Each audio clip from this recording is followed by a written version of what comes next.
13 WMAZ Morning starts now. Our cold front continues to make its way out, and we look ahead to a great stretch of weather as we head into the weekend. I'll have those details coming up. We're hearing from prosecutors outside the courtroom in the case of Anitra Gunn's murder. What key evidence they say led to DeMarcus Little's conviction? We have the answer. It's a financial strain on the jail, overcrowding. Well, some members of Central Georgia law enforcement worry about the impacts of a new bill, what the legislation would change about cash bonds. You can do anything. That's a testament that Macon-Bibb County's first and only woman mechanic lives by. I'm going to introduce you to Abby Brown and share how she got her start in this industry in a few minutes. Well, good morning. Happy Thursday. You are looking live over downtown Macon. The time is 6:31 on this March 24th. I'm Caitlin Heck. And I'm Wanya Reese. An absolutely beautiful look of downtown Macon, the start of a beautiful day. Yes, absolutely. Much better look than we were seeing yesterday morning, Yes. Courtney. That's right. Yeah, not raining for at least most of us. We do still have a few showers out there in parts of Telfair, Wheeler, and Montgomery County. So if you're waking up with us in McRae and Vidalia, you might have some slick roads out there. And south and east of Macon is where we're primarily going to be focused for our rain today. It's all along, of course, that front that moved through yesterday that we really did get lucky with. That front, of course, the same one that brought all of that crazy tornadic activity out in Texas and Louisiana. So we'll definitely count our blessings with that. While we had a severe threat, didn't necessarily play out. That is a good thing. You never want to have to deal with severe weather. 60 right now in the city of Macon. It is a cool morning out there, mild for some of you. 51 in Monticello, 58 in Forsyth, 61 in Montezuma. We're in the mid 60s down in McRae at 66 and 62 in Cochrane. That cooler air starting to spill in behind that front, and also drier air. Dew points in the 40s, so really comfortable if you're Macon northward. Still slightly muggy if you're south of Macon close to that front. Through the day today, it's going to be wonderful. We'll see a decrease in cloud cover. It will be breezy with temperatures near 70 degrees. Overall, a great looking day, and we'll continue the nice looking weather into the weekend. I'll have the details in a few minutes. Thank you, Courtney. New from overnight, a man is dead after a shooting at a Macon apartment complex. The Bibb Sheriff's Office says it happened just before 11 last night at the Park at Northside Apartments on Northside Drive. Deputies say someone found a 34-year-old man shot in the parking lot. He later died at a hospital. Investigators will release his name once they notify his family. Deputies are still trying to figure out what led up to the shooting. If you have any information, you can call the Macon Regional Crime Stoppers. That number, it's 1-877-68-CRIME. Again, that number at the bottom of your screen, it's 1-877-68-CRIME. Well, a man now faces charges after deputies found a woman dead in a car at a Monroe County boat ramp. That's one of the 3 local headlines that we're following for you this morning. The sheriff's office says that deputies got a missing persons report for 21-year-old Toriana Proctor just after 8:30 yesterday morning. Around noon yesterday, deputies found a car at the Holly Grove boat ramp on Lake Juliet. 22-year-old Jadarius Watts was in the front seat. He's the father of Proctor's child. Deputies later found Proctor's body in the car. Watts faces 5 charges, including murder, aggravated assault, and kidnapping. The sheriff's office is still investigating. And the search is over for a man who got thrown overboard in a boating accident on Lake Sinclair. Putnam County Sheriff Howard Sills says crews found the body of 42-year-old Patrick Gilbert yesterday. Gilbert went missing Tuesday morning. Sills says Gilbert and his daughter were fishing when they hit a log and got thrown from the boat.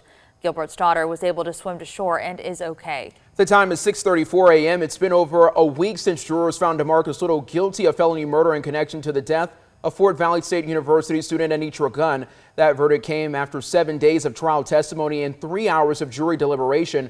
Now the Macon Judicial Circuit District Attorney's Office is sharing more details on Little's recent conviction.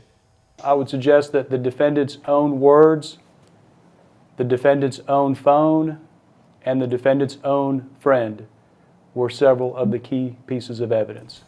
The judge sentenced Little to life in prison without the possibility of parole. You can watch the full press conference from the DA's office right now. That's on our website at 13WMAZ.com. Now to your news from across Georgia. A federal corruption trial ends with a former Atlanta City employee convicted on several charges. A jury found Mitzi Bickers guilty of 9 counts out of 12, including money laundering and wire fraud. These were connected to a bribery scandal inside City Hall during the Kasim Reed administration. Bickers was accused of being involved with a cash for city contract scheme with 2 construction company executives. The allegations included that she got more than $2 million. A judge will sentence Bickers in July. And a bill making its way through the Georgia legislature concerns some members of law enforcement. It's a change in the way bonds would be handled. Now, the Georgia Code says cash bonds are only required for more violent crimes like murder and kidnapping. Under Senate Bill 504, all felonies would require a cash bond. Now, Bibb County Chief Deputy Michael Scarberry worries the change could cause jail overcrowding. It's a financial strain on the jail, overcrowding, and like I said, and you know, there's people that do a crime such as theft by taking felony. They're not really a threat to the public. Scarberry says the Bibb Sheriff's Office is more concerned with violent crimes. He worries overcrowding could limit space for violent offenders. The Georgia Senate recently voted in favor of the bill. It's now making its way through the House. If passed, it will head to Governor Brian Kemp's desk.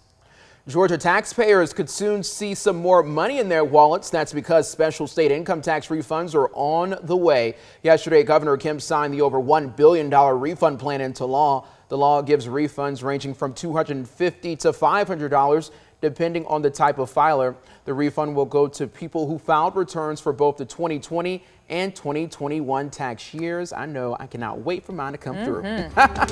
Now, Macon's Daybreak is breaking records. Yesterday, they revealed the official donation total from the Sleep Out event last month.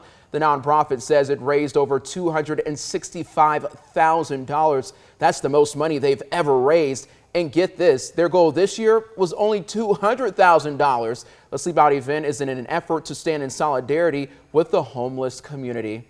Well, it's time to break out your dancing shoes. Caitlin, you know I'll do that anytime. I say Wanya would do that for free. Exactly, but it's for a good cause this time. Yes, this weekend the Mercer University Miracle Program is reaching some new heights with their dance marathon. The event is meant to raise money for Beverly Knight Olson Children's Hospital. They're one of the major partners of Mercer School of Medicine. Mercer Miracle started about 4 years ago. Now it's one of the biggest student-led programs on campus. They've raised over, get this, $370,000 since starting. We show them our Miracle Kids, and we show them what we're raising our money for. And overall, I think it just brings everyone together here at Mercer. I know, if y'all need somebody to come out there and just dance for free, Wanya's on it. Let me know. He'll raise some money. That's right. The fundraising goal this year is $100,000 to go towards the Beverly Knight Olson Children's Hospital. If you want to help out, we do have more information on how to give. It's in the story on 13WMAZ.com. Time is 6:38 as we start dancing into the weekend. We finally got some good weather for it. That's what I'm saying. This weather will make you want to dance because the weather is going to be so beautiful. Food truck is coming up this weekend here in Macon, the final weekend of Cherry Blossom. The weather, phenomenal. Yes, thankfully for the last weekend. There was one thing we were talking about it yesterday, of course, that we had to cancel some events yesterday because of the weather, but at least that wasn't the last day of the festival. And the last weekend does look great. So we're going to take you through all of that. First, I wanted to touch on the rain from yesterday. So at the Macon airport, I know that's not representative of all of central Georgia, but we picked up about 1/4 inch of rain, a little more than that. And so for the month of March as a whole, we have picked up 3 1/4 inches of rain. But the most important number on here is this one, the monthly departure. We're actually above where we should be for the month when it comes to rainfall. That's great news. We have been talking about it for the past several months, how we really could use the rainfall. Central Georgia, for the most part, abnormally dry, such just before drought-like conditions. So any rain that we can get, that's wonderful. It's great to be ahead for the month of March. We definitely will take it, especially as we head into the longer days of spring and summer. You just need that rain. And speaking of rain, we do still have some falling in parts of, it looks like mainly Montgomery and Wheeler counties for the morning. So if you're waking up with us in Vidalia, you might have a few light showers knocking on your door. Of course, it's all along our cold front that moved through yesterday. Now the severe threat down in the central Florida area and most of the rain along the coast for the morning. Of course, just us, a couple showers in our southeastern counties, and south and east of Macon is where we're going to focus for our rain chance today, closer to that front. Most of us are going to be dry and breezy, and it's going to be really just a wonderful day. We'll see a decrease in cloud cover, looking ahead to a great Thursday. You're looking live on top of the fairgrounds in Perry. A few people already making their way out and about. 58 degrees there. So the temperature is cooling very nicely this morning.